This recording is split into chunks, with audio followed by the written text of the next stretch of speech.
podcast IMO.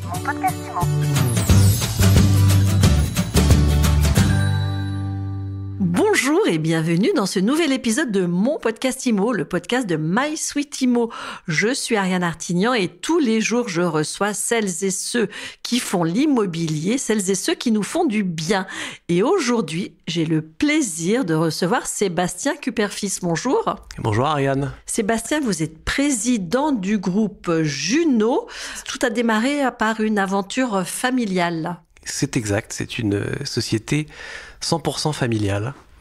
Et pour vous raconter l'histoire, j'ai des grands-parents qui étaient dans l'industrie, ma mère aussi. Ils ont arrêté cette activité dans les années 80. Et puis, ils étaient amoureux de la belle pierre et ils ont commencé à acheter quelques très jolies choses dans le sud de la France et à Montmartre. Ils ont fait des investissements et c'est pour ça que notre société s'est appelée Juno Investissement. Maintenant, elle s'appelle Juno depuis quelques années. Ils habitaient à Montmartre. On est Montmartrois depuis 6 générations du côté de ma mère. Et on a commencé à faire de l'immobilier et de la transaction immobilière par goût et par amitié parce que beaucoup de gens de Montmartre qui étaient souvent dans le showbiz trouvaient par ma mère une interlocutrice qui les aidait dans leurs projets pour trouver des belles choses. Qui savait rester discrète. Et qui savait rester discrète, tout à fait. Et qui avait une façon de fonctionner d'industriel, entre guillemets, enfin, en tout cas d'entrepreneur, donc assez carré, ce qui n'est pas toujours le cas à l'époque. Aujourd'hui, le groupe Juno, c'est quoi ? Ça pèse combien ? C'est combien d'agences ? Alors aujourd'hui, on est à peu près 140 chez Juno. Il y a une vingtaine d'agences qui sont principalement à Paris, un petit peu dans l'ouest parisien et aussi dans le nord à Lille. C'est une entreprise 100% familiale qui fait principalement de la vente de biens d'immobilier et d'exception, mais qui fait aussi beaucoup de location et de gestion immobilière. On gère 650 millions d'actifs immobiliers, de plutôt de biens de grande qualité à Paris. Sur la partie transaction, vous êtes positionné sur un marché de niche. Alors, on est positionné sur un marché du luxe par les endroits dans lesquels nous sommes, évidemment. Mais après, aussi, compte tenu du fait qu'on vient de Montmartre, on est assez ouvert. On va chercher des jolies choses, mais une jolie chose, ça peut être aussi un studio extrêmement joli, avec une belle décoration et des vues. C'est pas forcément un hôtel particulier dans le 16e arrondissement. Donc en fait, le scope est assez large. C'est quoi l'esprit de Montmartre ? L'esprit de Montmartre, c'est l'esprit parisien. Même si Montmartre, comme vous le savez, était une commune indépendante de Paris jusqu'à assez longtemps. Mais c'est l'esprit de village. C'est Paris, mais en même temps, les gens se connaissent. C'est très local. Puis c'est un peu le futur de Paris, c'est-à-dire que c'est un Paris avec pas beaucoup de voitures, beaucoup de végétation et une ambiance de quartier. Alors on est ensemble aujourd'hui pour parler de l'étude que vous venez de publier sur la baisse des prix à Paris. Qu'est-ce qu'elle dit, votre étude ? Alors, nous nous sommes associés à Jinka, qui est un portail immobilier, parce que nous, on fait à peu près 600 ventes par an à Paris. Donc, on a des chiffres et on a des gens en interne qui analysent les chiffres. Et on s'est dit, on va confronter ces chiffres avec un portail qui, lui, n'a pas ce positionnement de luxe que nous avons, nous, mais n'a pas non plus les transactions finales, parce que lui, il ne sait pas combien ça se vend. Mais par contre, il a beaucoup de volume d'affichage. Et donc, on a fait ce travail avec Jinka, de dire, OK, est-ce que vous voyez la même chose que ce que nous, on voit ? Et on voit la même chose. Ce qu'on voit, c'est d'abord des chiffres qui sont plus fortement en baisse que ce que nous disent les notaires, puisque nous, on a des chiffres, que ce soit les portails en immédiat ou nous avec nos offres d'achat, c'est-à-dire au moment où l'accord est fait entre l'acheteur et le vendeur, souvent les chiffres des notaires se font soit à la promesse, au mieux, soit à la vente définitive, c'est-à-dire avec un délai de 3, 4, 5, 6 mois. Et donc souvent, l'information qu'ont les consommateurs est en retard par rapport au marché quand les prix évoluent. En l'occurrence, à Paris, nous, on a terminé l'année sur l'ensemble du groupe avec une baisse des prix autour de 7%. Et qu'on a vu arriver plus tôt que ce que les chiffres, ce qu'on avait généralement comme information. Pendant toute une partie de l'année, on a parlé de 4%. Maintenant, les chiffres sont en train de sortir. Et donc nous, ce qu'on a vu, c'est une correction des prix assez forte, mais qui n'est pas du tout uniforme. C'est pour ça que ça nous intéressait d'aborder ce sujet, c'est qu'il y a une moyenne, mais qu'évidemment, dans cette moyenne, il y a des baisses de prix pour certains biens qui sont très faibles, voire inexistantes, et d'autres biens qui baissent du double de la moyenne. D'où l'objet de l'étude. Alors justement, c'est quoi les biens qui baissent plus que la moyenne? On va commencer par cela. Ils sont où et c'est quel type de produit? D'abord, on a fait plusieurs distinctions. On a fait une distinction géographique. Ce qu'on a vu, et quand on regarde les chiffres, c'est que les prix des quartiers de l'Est de Paris et du Nord de Paris, qui sont des quartiers, on va dire, bobos, pour faire une simplification, ont beaucoup plus augmenté que les quartiers bourgeois de l'Ouest et de la rive gauche depuis 10 ans. Quand on regarde les chiffres année après année, la hausse est de 50% à 100% plus élevée dans le Nord. Mais le résultat aujourd'hui, c'est qu'évidemment, comme on est dans une correction, les prix baissent plus fortement dans ces quartiers-là. Donc déjà, il y a une distinction géographique, c'est que les quartiers bobos qui ont beaucoup augmenté. Le 10e, le 11e. Le 10e, le 11e, une partie du 9e, mais pas tout, le 18e, certaines parties, baissent beaucoup plus que d'autres quartiers de l'Ouest. Donc l'intensité de la baisse est plus importante. C'est aussi lié à la typologie des gens qui achètent, puisqu'évidemment, plus on est dans les quartiers de l'Ouest avec des gens qui ont en moyenne plus de revenus, plus on va tomber sur une clientèle de gens qui sont moins dépendants des prêts et qui ont moins de problèmes de financement. Donc il y a déjà une distinction géographique. Ensuite, au sein d'un même endroit, il y a évidemment, ça c'est le marché à deux vitesses dont on parle très souvent, mais qui est une réalité de plus en plus prégnante. Évidemment, on a les biens parfaits, et puis tous les biens qui sont considérés à un endroit donné comme ayant plus ou moins de défauts. Il n'y a pas un bien parfait type, puisque en fonction de est-ce que c'est un appartement familial, est-ce que c'est un appartement pour des jeunes primo-accédants, c'est pas les mêmes critères, mais en gros, dernier étage, étage élevé, lumineux, si on a une vue sur dégagée et puis éventuellement sur un monument ou sur un très bel endroit de Paris, c'est mieux. De plus en plus, on demande du clé en main puisque les prix de rénovation ont beaucoup augmenté, donc on a une demande de plus en plus forte de nos clients, en particulier étrangers, pour des appartements clés en main. Donc voilà, si on est dans un beau quartier, dans un bel immeuble, en étage élevé, lumineux, avec un bon plan, clé en main, on voit que les corrections de prix sont relativement faibles. Et puis plus on va accumuler ce qui sont considérés comme des défauts, qui peuvent être un quartier, qui peuvent être le fait d'avoir une luminosité un peu moins importante, qui peuvent être... Un mauvais DPE ? Un mauvais DPE, ça joue plus, alors ça aussi, peut-être on y viendra après, mais ça joue sur les petites surfaces. Mais aujourd'hui, à date, on n'a pas d'impact d'un mauvais DPE sur des grandes surfaces familiales haut de gamme. C'est pas forcément un critère qui aujourd'hui est pris en compte. Et évidemment, il est beaucoup plus pris en compte sur des petits appartements, des studios. D'abord parce que les problèmes de DPE sont beaucoup plus prégnants sur ces surfaces-là. C'est beaucoup plus compliqué d'améliorer le DPE.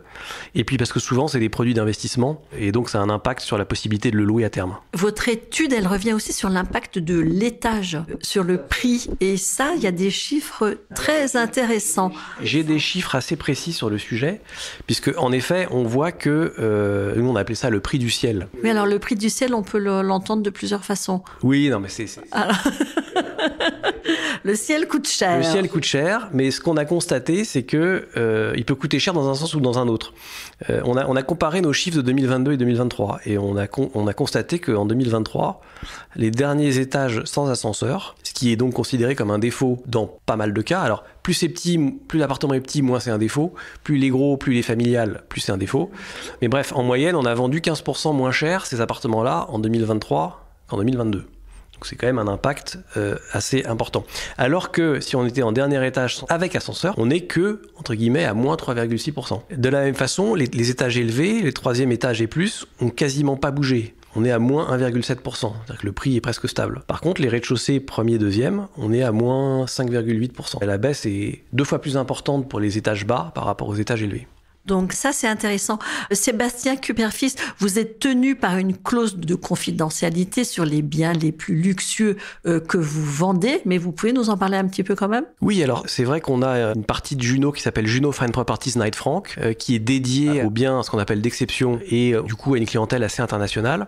Donc le prix moyen de vente sur ce département en 2023 est de 17 500 000 euros, un peu plus de 30 000 euros du mètre carré dans ce qu'on a vendu. Et en effet, c'est vrai qu'on est assez discret sur ces activités-là, malheureusement pour les auditeurs, puisque nos clients nous font confiance aussi pour ça. Ce que je peux vous dire, c'est que cette année, c'est Juno Fine Properties Knight Frank qui a fait les plus grosses ventes de Paris. On a vendu plusieurs hôtels particuliers, entre 50 et 80 millions d'euros.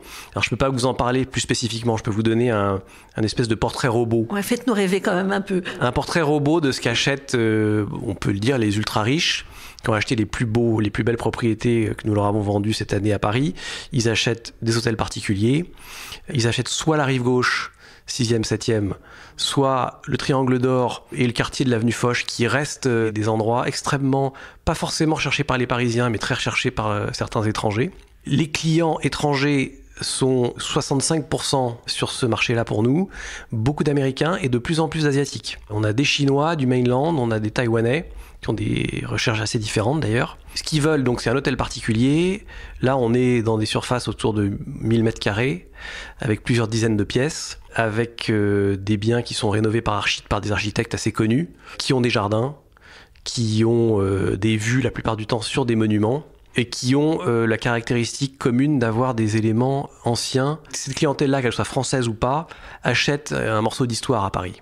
Et donc, il faut du patrimoine, il faut des parquets Versailles, il faut des moulures, il faut des hauteurs sous plafond, il faut des grandes verrières.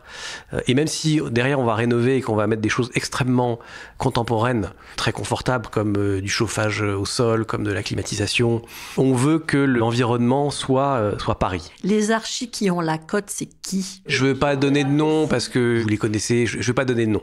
Mais il y a plein d'archis assez connus. Il y a aussi des archis en devenir, entre guillemets, qu'on suit avec beaucoup d'intérêt, qui ont un peu plus de temps parfois pour leurs clients. Et nous, c'est ce qu'on entend de nos clients. Ils sont très contents d'avoir des magnifiques archis, et parfois des archis qui sont en train de se construire et qui peuvent mettre de l'énergie, qui ont des équipes un peu plus petites et un contact un peu plus direct avec leurs clients. Pour finir, la baisse des prix évoquée sur Paris, est-ce qu'elle est suffisante selon vous pour débloquer le marché des biens tout venant, pas forcément du marché qu'on vient d'évoquer? Comment vous voyez la suite? Est-ce que la baisse des prix est arrivée au bout? Je peux pas répondre. Je peux dire plusieurs choses. Je peux dire qu'il y a une baisse de pouvoir d'achat compte tenu de l'augmentation des taux d'intérêt qui a été calculée autour de 20%. Donc ce qui n'est pas ce qu'on a atteint sur la plupart des baisses de prix. Ça, c'est un premier élément.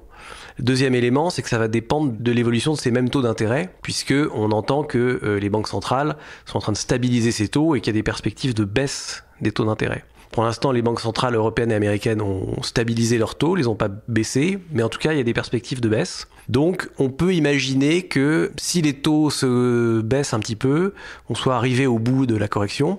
Il faudra, alors l'immobilier comme l'économie, c'est dans la tête. Donc, on va voir aussi comment évolue l'économie de manière plus générale, puisqu'évidemment, la baisse des taux est le corollaire d'une économie qui ralentit, et donc il y a un peu plus de chômage. Voilà, donc franchement, je ne veux pas faire de prédiction parce que je crois que personne ne sait ce qui va se passer.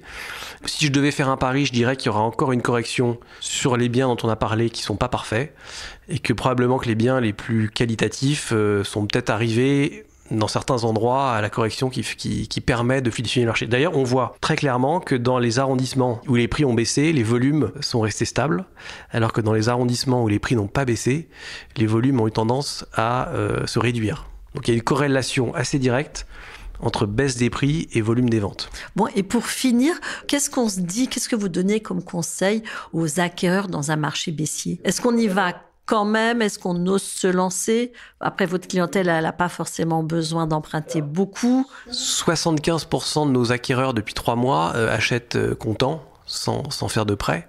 C'est sûr qu'on a une clientèle qui est assez chanceuse, qui est relativement épargnée par les problèmes de financement. Moi, je dis toujours la même chose, je pense que l'immobilier, c'est comme en bourse, si on veut chercher le bon moment, peut-être on va jamais y aller, et puis en plus de ça, on sait jamais quand est-ce que c'est le bon moment. Je crois que c'est vraiment un sujet de projet personnel de vie. En ce moment, il y a un petit peu plus de choix que ça n'a été le cas il y a une certaine époque. Il y a des biens dont les prix ont corrigé, donc peut-être qu'on commence en ce moment à acheter plutôt pas mal. Donc moi j'aurais tendance à dire que si on est suivi par sa banque et qu'on en a besoin, et qu'on a un projet de vie qui fait qu'on a envie d'acheter, évidemment qu'il faut acheter.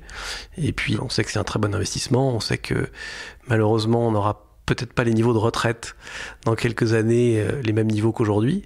Donc oui, je dis acheter avec discernement, sans prendre de risques, et puis des beaux biens. Qu'est-ce qu'on se dit, tiens, d'ailleurs, par rapport aux JO? On entend beaucoup, et vous le disiez, je crois aussi, qu'on risque d'avoir un afflux de biens sur le marché après les JO. Alors moi, c'est mon analyse, je pense que je vois beaucoup de gens qui soit attendent de vendre, soit attendent de louer normalement pour essayer de profiter des 15 jours des Jeux Olympiques. Il y a beaucoup de buzz autour de ça. Moi, je pense pas que ce soit forcément un bon calcul, puisque en effet, je pense qu'il va y avoir après les JO un afflux de biens et à louer et à vendre. Et que, comme vous le savez, la fixation du prix, c'est la rencontre entre l'offre et la demande. Et que s'il y a plus d'offres, les prix baissent. Donc, je ne serais pas surpris que post-JO, il y ait une petite correction des prix et à la location et à la vente. Donc, si on est propriétaire maintenant et qu'on souhaite arbitrer, j'aurais tendance à le faire plutôt maintenant qu'après. Puisque peut-être que ce qu'on va gagner en surloyer pendant les JO, on va le perdre dans le prix qui sera vendu derrière. J'en profite pour ajouter qu'on n'a pas le droit de louer sa résidence secondaire en short terme, sauf dans des conditions très particulières. Et que l'amende, si on est attrapé par la patrouille, se monte à 50 000 €. Voilà, il y a beaucoup de gens qui ont envie de prendre des risques. Je les invite à essayer de faire les choses dans les règles possibles, parce que on ne peut louer que sa résidence principale 120 jours par an. Donc on arrête de fantasmer sur les JO. Non, mais attendez, je ne veux pas empêcher les gens de rêver. Il y aura certainement des super histoires qui vont arriver, des gens qui vont très bien louer. Ce que je constate, c'est qu'apparemment, les taux de remplissage sont un peu moins élevés, notamment dans les hôtels, que ce qui était prévu. Je sais pas, on verra ce que ça va donner. Peut-être que ce sera moins extraordinaire que ce qu'on y espérait. Et encore une fois, je dis attention au deuxième effet qui se coule, de après les JO et du projet qu'on a. Merci beaucoup Sébastien Kupperfils pour ce tour complet. Je rappelle que vous êtes président du groupe Juno. Merci Ariane. Et je vous dis à très vite pour un nouvel épisode de Mon Podcast Immo, à écouter tous les jours sur MySuite Immo et sur toutes les plateformes. Mon Podcast Immo. Mon Podcast Immo.